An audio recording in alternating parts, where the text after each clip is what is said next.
এই অবস্থা থেকে বের হওয়ার জন্য গোটা জাতির অবদান আছে, তবে বিশেষভাবে তরুণ ছাত্র সমাজের অবদানকে আমরা গভীর শ্রদ্ধার সাথে ভালোবাসার সাথে স্মরণ করছি।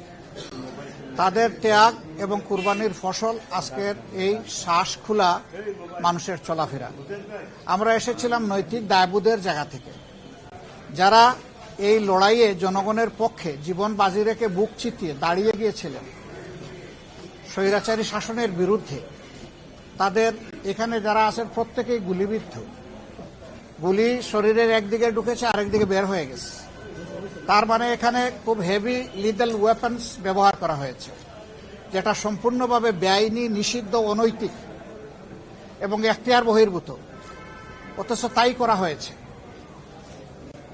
আমরা তাদের অনুভূতি যখন জানতে চেয়েছি, তখন শারীরিক কষ্টের কথা বলার চাইতে তারা তাদের জাতিকে যে একটা স্বাধীনতা তারা নতুন করে তাদের দৃষ্টিতে উপহার দিতে পেরেছে, এটার জন্য তারা গর্বিত এবং আনন্দিত। এর পাশাপাশি চিকিৎসা, আসলে একসাথে এতগুলা মানুষ ইনজিওর্ড হয়েছে, আহত হয়ে এসেছে। আমাদের সব জায়গায় কিছু কিছু সীমাবদ্ধতা থাকে। এখানেও যারা প্রশাসনে আছে তাদের হয়তো নিশ্চয়ই কিছু সীমাবদ্ধতা আছে। আমরা তাদের সাথে আলাপ করে তাদের আন্তরিকতা উপলব্ধি করেছি।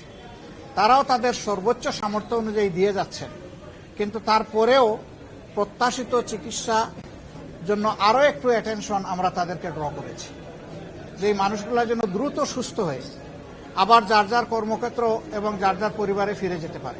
আমরা এটাকে তীব্রভাবে ঘৃণা করি এবং আপনারা জেনে আনন্দিত হবেন যে এখন প্রত্যেকটা মন্দির, ধর্মীয় প্রতিষ্ঠানের পাহারাদারি আমাদের ছেলেরা হাতে লাঠি নিয়ে করছে। এবং আমরা বলে দিয়েছি, কোনো দুর্বৃত্ত যদি এই ধরনের কাজ করতে আসে, তাদেরকে অবশ্যই প্রতিরোধ করবা, কোনো ছাড় দেব না।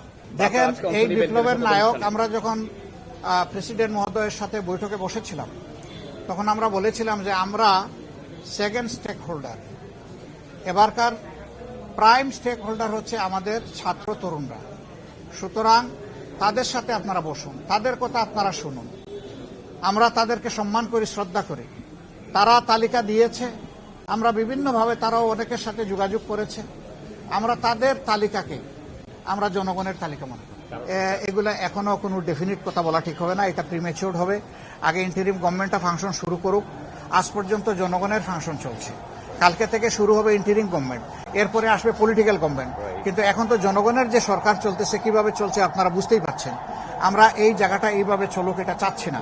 আমরা চাচ্ছি দ্রুত ল অ্যান্ড অর্ডার সিচুয়েশন তার জায়গায় চলে আসুক এবং দুর্বৃত্তরা যেন সুযোগ না পায়।